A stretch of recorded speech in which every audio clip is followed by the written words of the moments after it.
AUKUS is a tri-lateral security pact between Australia, the UK and the United States. It reinforces their military partnership amid growing tensions in the Indo-Pacific.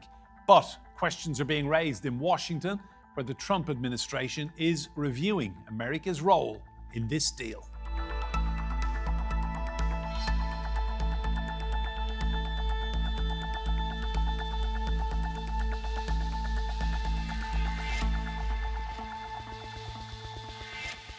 Hello and welcome to Roundtable. I'm Enda Brady. No magic beans. That's how a top US admiral describes the challenge of meeting AUKUS promises. America is building too few submarines for itself, and without doubling production, Australia won't get the nuclear subs it was promised. So, where does this leave the alliance and security in the Indo-Pacific? At an Aborigine ceremony in Sydney, two old allies, Australia and the UK, signing a historic 50-year defence treaty, showing their commitment to the AUKUS alliance and a new fleet of nuclear-powered submarines. The Juran Treaty represents one of the most significant treaties between Australia and the United Kingdom that has been signed since Federation. AUKUS is a security partnership between Australia, the UK and the United States, first announced in 2021. Its mission, set out in 2023 by the leaders in charge at the time, with the aim to counter security threats in the Indo-Pacific, particularly from China, and a commitment from Australia to buy US-made nuclear submarines. But now the delivery of these subs looks uncertain due to a shortfall in US production. America is also reviewing its role in the pact to see if AUKUS fits Trump's America First policy. But the UK and Australia are moving forward. Under the new agreement, both countries will jointly design, build and operate the submarines. It is a treaty that will support tens of thousands of jobs in both Australia and the UK. It is a treaty to build the most advanced, most powerful attack submarines either of our nations have ever had. As the US rethinks its role in AUKUS, what does this mean for the future of the security agreement? Well, let's bring in our guests. In Perth, in Western Australia, we're joined by the journalist and broadcaster Ollie Peterson. In Washington, D.C., we have Frank Rose. Frank is president of Chevalier Strategic Advisors, and he's also a former advisor to President Barack Obama. And I'm delighted to say here with me in the studio, we have Sean Bell, military analyst and retired British Air Vice-Marshal, and Isabel Hilton. She's a writer, broadcaster, and the founder of the China Dialogue Trust. You're all very welcome to this roundtable. Frank, to you, first of all, is the big fear here that President Trump is losing interest in AUKUS? Well, I don't think so. Now, there was a report in the Financial Times a month or two ago that the Pentagon was doing a review. Reviews of major programs are normal at the beginning of a new administration. Overall, I would say that AUKUS fits very nicely into President Trump's worldview and his Indo-Pacific strategy. For example, you have a major ally putting significant investments in a new defense capability. 2, it's designed to help deter China. 3, Australia is making major investments in the U.S. industrial submarine base. So bottom line, I think at the end of the Pentagon's review, the Trump administration will make a decision to move forward with AUKUS. I was in the Biden administration. I was involved in AUKUS, and my point has always been that despite the operational and political challenges, from a strategic perspective, AUKUS is worth it. And I think that's where the Trump administration will end on the subject. Thanks, Frank. Ollie, let's go to Australia. Give us your view on how important this is from an Australian perspective. It is essential, and it is crucial that AUKUS continues to proceed, not just to provide that strategic alliance that we obviously already have with Great Britain and the United States, but also to shore up our economic security as much as it is about our strategic and defensive forces around this nation. We are a sitting duck, let's be honest, in the South Pacific.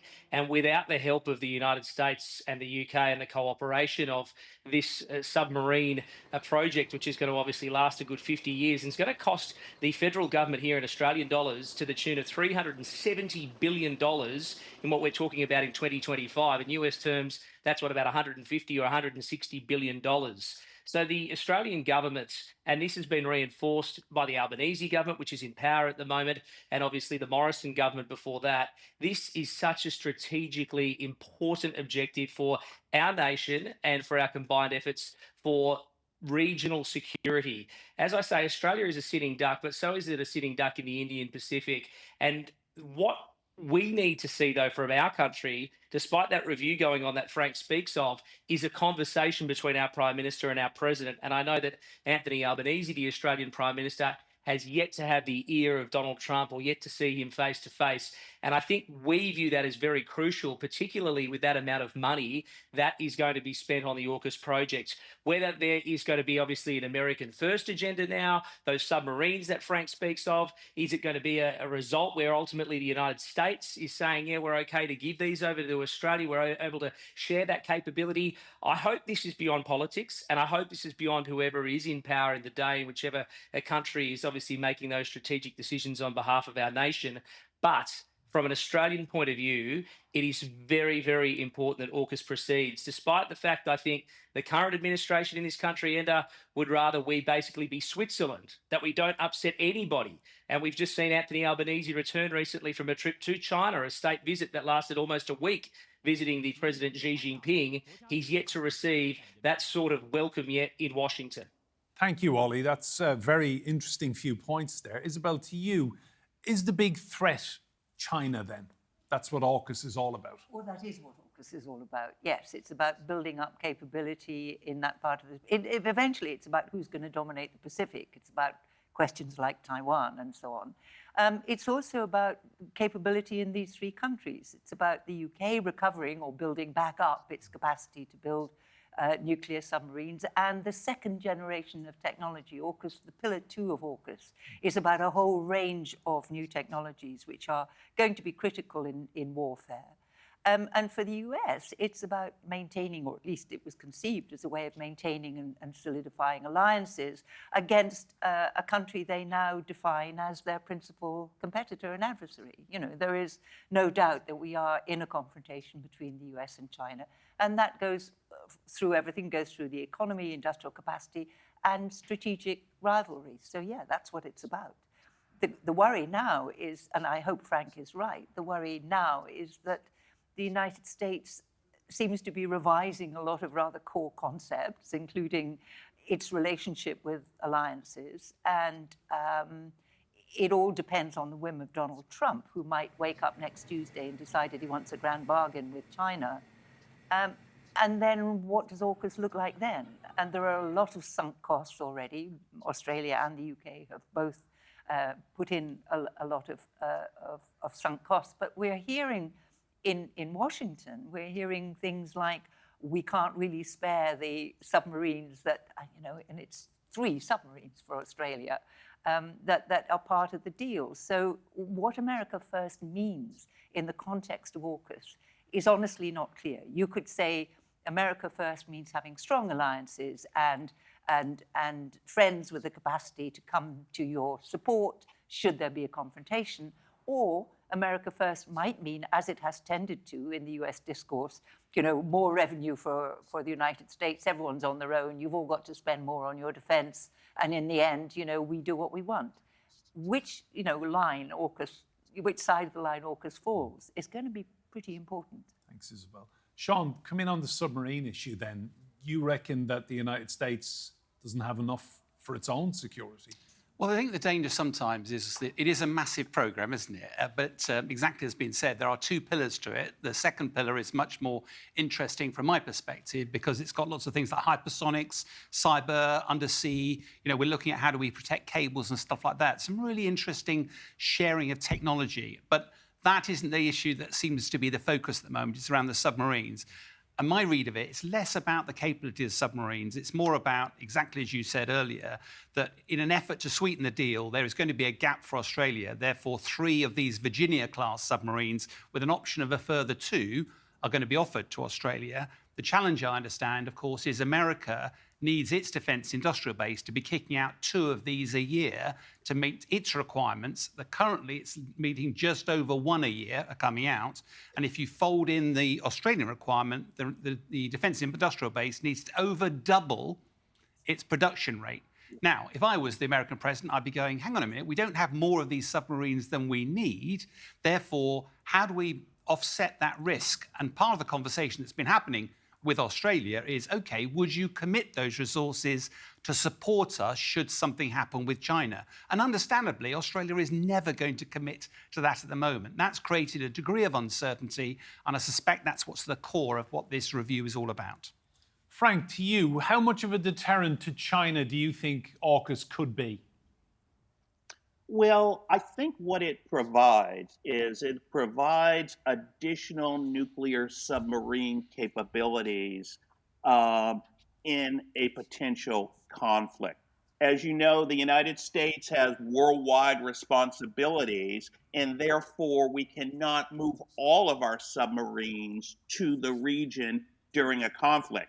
So having a capable ally with advanced nuclear submarines, which are very difficult to detect and can stay on station much longer than conventional submarines, would provide an asymmetric advantage to the United States. So I think AUKUS, if it goes through, could potentially be game changing.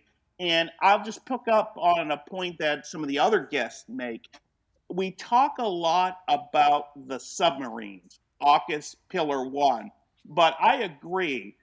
AUKUS Pillar 2, which is focused on other capabilities like undersea autonomous vehicles, cyber, undersea cables, is just as critical. So bottom line is I think the AUKUS deal will be a game changer in the Western Pacific. And the Chinese know that's why they have been so visceral in their opposition to the project.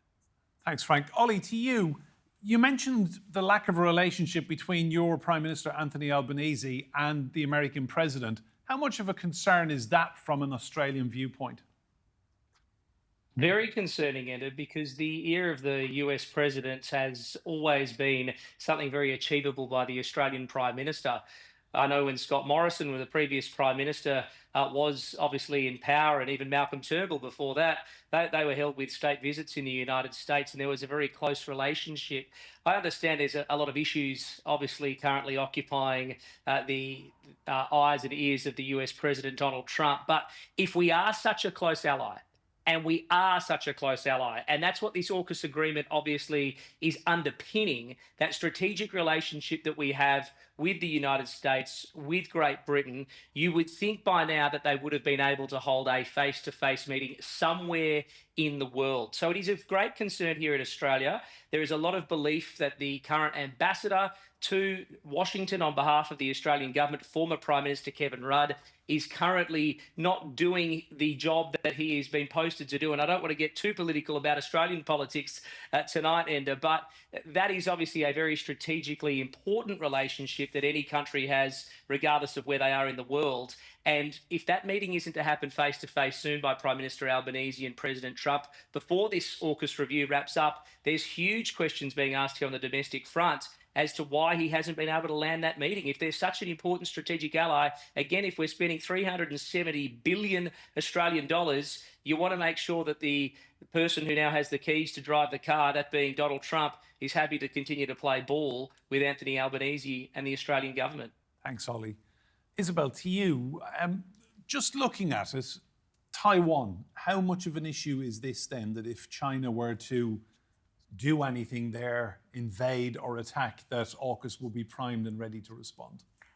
That very much depends on the timescale. I mean, this is a 30-year project, and it's, of course, we don't know what China's intention is. China is building up the capability to attack Taiwan. That doesn't necessarily mean that's what they're going to do. And, you know, China has shown a tremendous capacity to advance its ambitions without actually getting into a war. If you look at the South China Sea, which has been militarized and now China effectively controls, without really firing much of a shot. I mean, the occasional bruising encounter with another vessel, but that's about it. So, you know, if China were to, for example, to quarantine Taiwan, you know, China has declared the Taiwan Strait an internal waterway because it claims Taiwan, therefore it's an internal waterway. If it were to, you know, choose to exercise its right, as it would argue, to close that waterway, should it need to, and even to, you know, to quarantine the outer side of Taiwan, the side away from China, that is a massive disruption to global shipping. It's a massive disruption to things like, you know, advanced technology supply chains. Remember that Taiwan is host to TSMC, which is the company that makes 90% of the world's most advanced semiconductors. So, you know, we all have an interest in the fate of Taiwan. Quite how AUKUS, I mean, AUKUS is a long game. It's very hard to say, you know, what China's timescale is. The United States, there have been people who say, you know, it's all about being ready by 2027. I repeat, that doesn't mean they're going to invade. It's a complicated and difficult thing to invade Taiwan. There are no good landing grounds. It's really difficult. And so far, we have managed to maintain the strategic ambiguity of, you know, what would the United States actually do? Would it come to Taiwan's defense, or would it say, we've equipped you with the means to defend yourselves, you're on your own? We don't know. And the Chinese don't know. So, you know, that's an ambiguity. That's a risk that they may not choose to take if they think they can get Taiwan to concede using other means. So blockade, pressure, cyber warfare, all the gray zone tactics that China's really very good at, rather than the high-risk kinetic assault. But, you know, in terms of dominating that part of the Pacific, the long-term prospect of Australia being an effective base, for example, for US operations, which is also part of the deal, and having nuclear submarines of its own, that is something China doesn't want in the longer term, because, you know, its plans are, you know, that this is its part of the world, and it wants to deny access to countries it considers unfriendly. Sean, talking of other countries, the French weren't very happy when AUKUS was all initiated because presumably they thought they could sell submarines to Australia. Yeah, the politics behind the scene here are fascinating. There's also about the non-proliferation agreement, the level of enrichment of uranium that's required. You can, you know, have a power pack for a submarine that uses lower enriched uranium that doesn't breach the non-proliferation, but it has to be recharged more regularly. You can have more enriched uranium. I'm simplifying it just for brevity. Thank you. I think what's interesting, though, as Isabel sets out, from a military perspective, Taiwan, although it's interesting, I've not seen any analysis that shows that the West could do anything if China wanted to invade Taiwan. I think it's a bit of a folly that anything reasonably could be done. The key, though, is what are the follow-on implications for China? China will have been watching Russia, the effect of sanctions on Russia. China relies much more heavily on global trade than, for example, Russia does. Therefore, if everybody stopped buying anything Chinese, that would have a really major implication for China. So I suspect it's less about sort of the military protection of Taiwan, more about making sure that China doesn't have everything its own way. And the other, just picking up the point about Australia, I think it is strange that the leaders haven't spoken, but one of the trends of President Donald Trump, whether you like it or not, he has put a lot of pressure on the international community to step up their spending on defence. He's very, very critically had a go at NATO, trying to get everybody up to 3.5%, gusting 5%, depending on the metrics you use.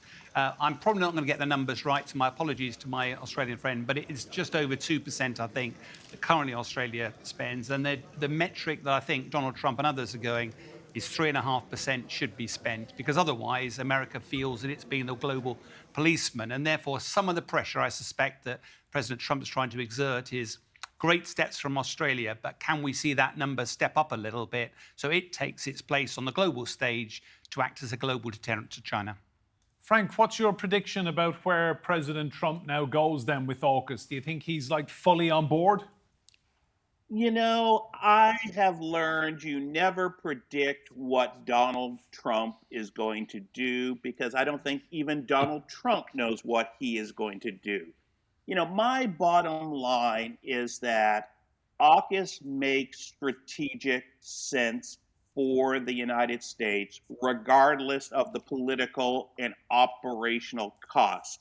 However, will that be enough to sway Donald Trump? Time will tell. Ollie, to you, just talk to me about those recent defence exercises off the coast of Darwin, far north Australia. UK forces were involved, Australian Navy involved as well. That relationship, the AUK part of AUKUS, is very strong. Very strong indeed, and it did also involve American troops in not only a Navy exercise, also Air Force and Army, so all elements of the military. In fact, 18 countries involved.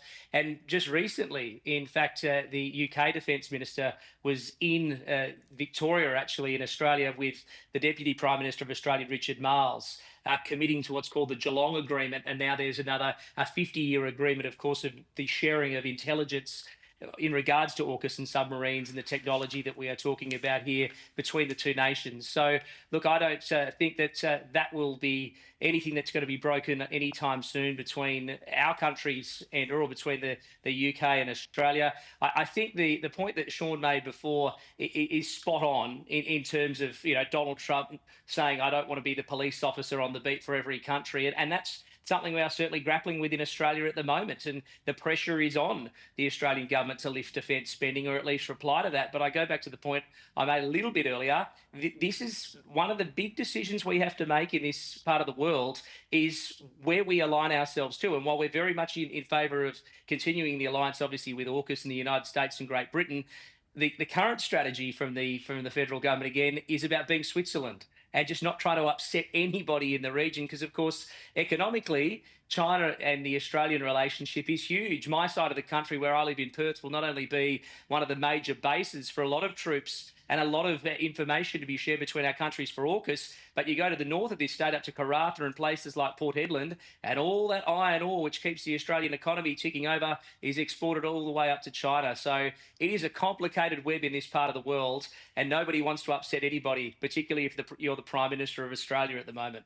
And Ollie, just one last point to you. What's the Australian public sentiment about defence spending? Because defence does not win votes in an election. People care about the dollar in their pocket at the end of the month. Yeah, you're spot on, Enda. And I think a lot of Australians are wondering already why there's $370 billion going towards AUKUS in a 30-year plan, where we don't know whether or not we're going to be getting that technology yet, or do we have that signed off. So you're right. Obviously, citizens in all countries around the world at the moment are quite sceptical of any government decisions. But in Australia, there isn't much support at the moment, it's fair to say, in increasing that defence spend. People want to see their mortgages paid down, houses being built, obviously hospitals, schools being constructed. So you're spot on, defence isn't winning any votes at the moment in this country. Thanks, Ollie. Isabel, to you, that figure, 370 billion Australian dollars, is 185 billion pounds sterling approximately. Do you think, from an Australian viewpoint, that's a good investment in their security, their future, for decades? Certainly, Chinese naval exercises have got more and more aggressive over the past few years. I mean, just earlier this year, Australia woke up to the fact that there was a live fire exercise going on with the Chinese Navy in the Tasmanian Sea, which they didn't know about until a Virgin civil airliner flying over the area said, hang on a minute, there's something going on down there. Now, that's, that's pretty close to home. Of course it's expensive. But, we are playing a long game here. And Australia, I guess the decision that Australia has to make is, they live in China's neighborhood. It's not, and certainly there's a lot of economic dependence. There's a very, thriving trade relationship. Australia has had the experience of being punished for getting out of line. When Australia pointed out that we never really got to the bottom of COVID and the COVID origins, Australia was put on the naughty step for quite a long time. So, Australia does understand that this is not this big neighbour is not necessarily one with its best interests in mind, and that's the decision you have to make. How much are you prepared to invest in maintaining your strategic independence and your national security? And it's not an easy decision, but I would myself, I think if I were Australian, I would vote for AUKUS. Sean, Isabel, Ollie in Western Australia, and Frank in Washington, D.C. Thank you all so much. Remember, you can see more discussion and debate on our YouTube channel. Just search for Roundtable TRT World. But for now, from me, Enda Brady, and all the team here, goodbye and thank you for watching.